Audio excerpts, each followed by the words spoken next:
सत्वं रजस्तम इति गुणाः प्रकृतिसम्भवाः निबध्नन्ति महाबाहो देहे देहिनं व्ययम्.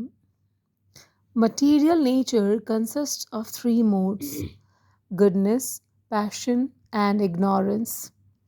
When the eternal living entity comes in contact with nature, O mighty armed Arjun, he becomes conditioned by these modes. The living entity, because he is transcendental, has nothing to do with this material nature. Still, because he has become conditioned by the material world, he is acting under the spell of the three modes of material nature. Because the living entity have different kinds of bodies in terms of the different aspects of nature, they are induced to act according to that nature. This is the cause of the varieties of happiness and distress.